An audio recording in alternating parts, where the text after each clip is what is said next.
कथा सर्वस्व सोमेश्वर महाराज गवळी ऑफिशियल। काय करायचं बघते तर एक पात्र दिसत, त्या पात्राचं नाव आहे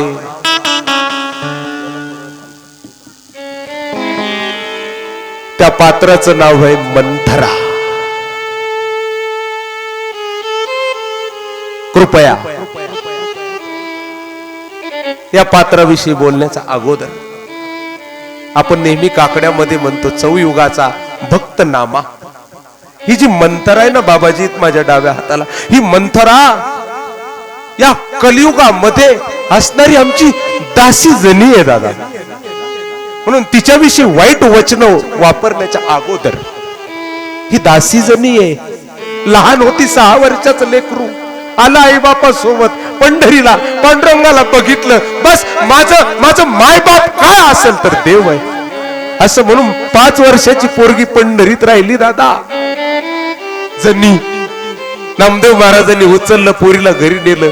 नामदेव महाराजांचे, नाथ महाराजांचे, ज्ञानेश्वर महाराजांचे, साऱ्या संतांचे धुणे धुतले, कपडे धुतले, जेवू घातलं आणि 13 माणसं एकाच वेळेस पंढरी सुनी झाली होती त्यांना तेव्हा। पंढरपूर कधी सुन नाही झालं, पण एक दिवस असा होता पंढरीच्या इतिहासातला, अख्खं पंढरपूर उदास झालं महाराज। काष्टे बाबा आहेत माझ्या समोर, पंढरपूर कधी उदास झालं नाही, पण पंढरपूर उदास झालं होतं केव्हा? ज्या दिवशी नामदेव महाराज म्हटले देवा पांडुरंगा म्हणजे काय, तुमच्या पायाजवळ समाधी द्या गरीबाला। आणि नामदेव महाराजांनी समाधीची इच्छा केली ना, तर त्या समाधीच्या जवळ देवाने ठरवलं माझ्या पायरीला समाधी देणार नामदेव महाराज तुम्हाला मी। आणि पायरीला समाधी देण्यासाठी पायरीची शिळा काढलेली, नामदेव महाराज जाणार तर सगळे गोनाई राजाई नामा दामा जाना सगळे लिंबाई, एक पोरगी लिंबाई बाहेर गेली होती, गरोदर होती बाळातपणाला। सगळं घर म्हणे महाराज देवा पांडुरंगा। राजाई म्हटलं नाही नाही नामदेव महाराजाला समाधी देऊ द्या, सगळं घरच माग लागलं। आणि देवा समाधी जर द्यायची असेल तर त्यांच्या संग आम्हाला सुद्धा समाधी द्यावी लागेल।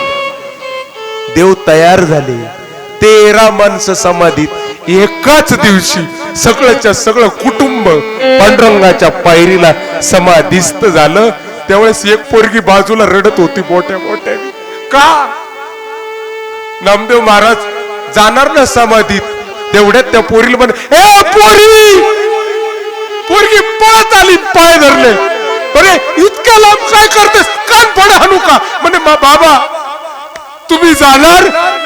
म्हणे हे जने जन्मभर संतांचे कपडे धुतलेस, संतांची सेवा केली आणि सोन्याच्या वेळेला लांब जाऊन बसली, ये म्हणे कुठं? म्हणे माझ्या संग समाधीस्थ हो। महाराज नामदेव महाराज समाधीत बसले, 13 माणसं आणि त्यामध्ये 14वी ही दासी जनी समाधीस्थ झाली, ही मंथरा आहे। म्हणून कृपया कृपया सावधान, कृपया सावधान। ही मंथरा, अरे बाबा ज्याला जे पात्र दिलं, मला सांगितलं तुम्ही कथा करायचं, मी कथा केली पाहिजे। यांना सांगितलं वाजवायचं, यांनी वाजवलं पाहिजे। तसं मंथरेला सांगितलं होतं भाऊ तू एक काम कर बाई, राम राज्याभिषेकामध्ये विष कालायचं काम। म्हणे देवा मी कसं करू? म्हणे जे सांगितले सेवके करावे, सांगितले काम। सेवकाला जेवढं सांगितलं तेवढं करावं, म्हणून मंथर त्याच्यामध्ये प्रवृत्त झाली। त्या मंथरेकडे पाहिलं, हो नाम मंथरा मंदमती,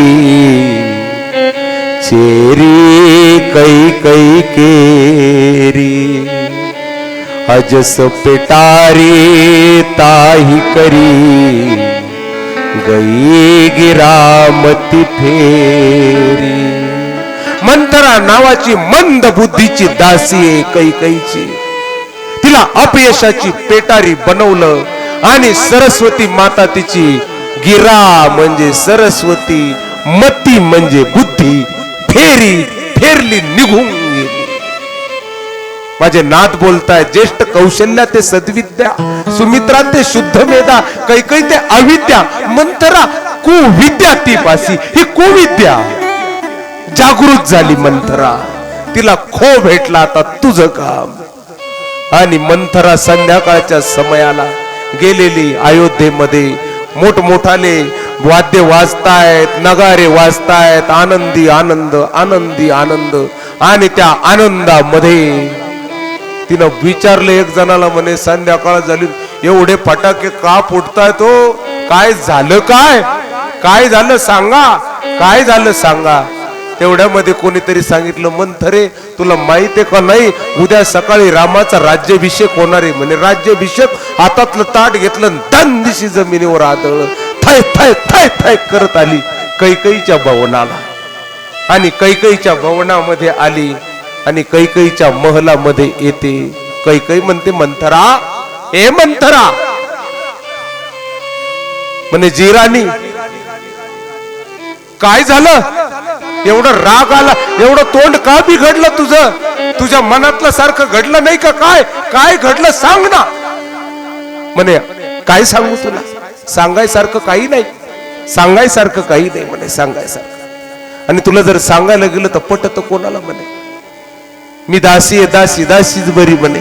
दासीने जास्त बोलू नये, दासीने जास्त बडबड करू नये, गरीबाने पायीची वाहन पायी बरी. म्हणे काय झालं, काय झालं सांग ना. म्हणे अगं तुला माहित आहे का, तुझ्याविषयी षडयंत्र रचलं जाऊ राहिलं कुठं? अयोध्येमध्ये. अयोध्येमध्ये षडयंत्र रचलं जात आहे. म्हणे काय षडयंत्र आहे? म्हणे तुला काय सांगू, सांगायला लागलं तुला फक्त दोन गोष्टी माहितीये. काय?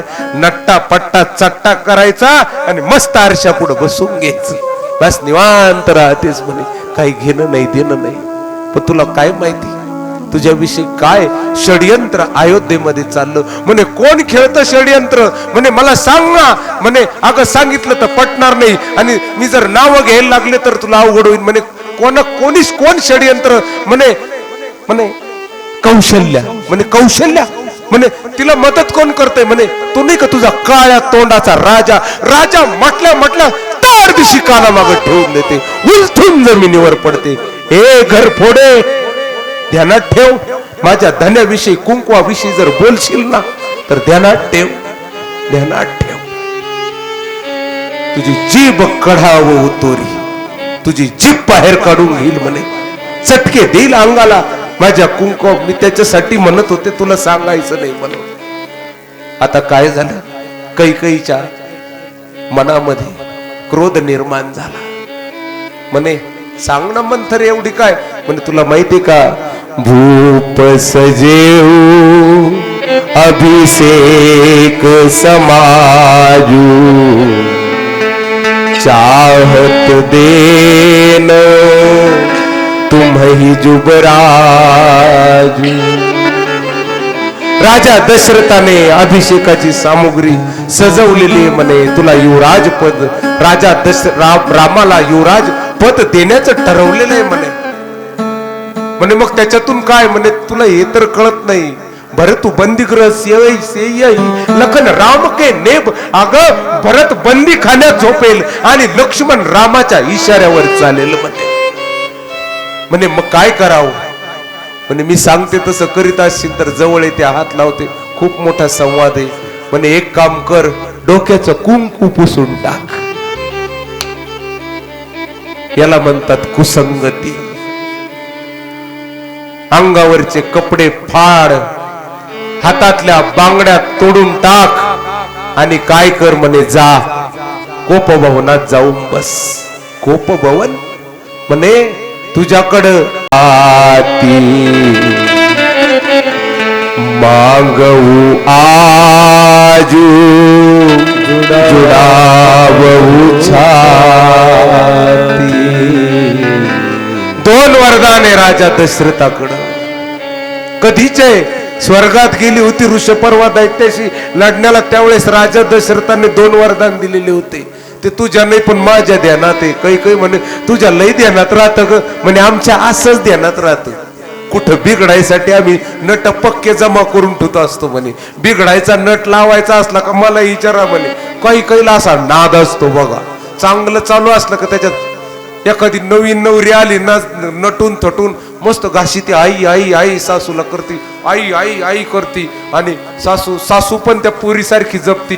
तेवढ्या शेजारीन म्हणते, अगो बाई लग्न होऊन आली तेव्हा कशी होती मोशीवणी आणि आता बघा ना कशी झाली वाळ्या गरीब गाईवणी. बास बिघडलं. पोरीला काही खायला देतात की नाही, काही दोन घास देतात का नाही, जीव लावतात की नाही काय माहिती. लय ग पोरी लय तो वनवास ग, हे बाई तुझा लय वनवास गो, असं म्हणलं का बस भांडे आपटी. मंथरा चरित्र सुरू झाले. असा नाद असतो काही केल्याला. घर फोडे लोक म्हणतात महाराज. प्रत्येक गावामध्ये 4-2 आता एवढं राहिलं नाही. आता घर फोडे राहिलेच नाही, कारण या मोबाईलने इतका नाश करून ठेवला ना, या लोकांची गरजच नाही. मोबाईलवर सगळ्या मालिका हेच, काय घर कसं फोडायचं हे शिकायचं असलं का मोबाईलवरची कोणती मालिका उचकून बघा, तेच तुम्हाला पाहायला भेटेल. बस सासूचं सोना अरे लई पटत आहे मोबाईलवर काही दाखवते टीव्हीत, लई पटत आहे, लई आनंदी आनंद आहे घरोघर. महाराष्ट्रात नाही होत असं भाऊ.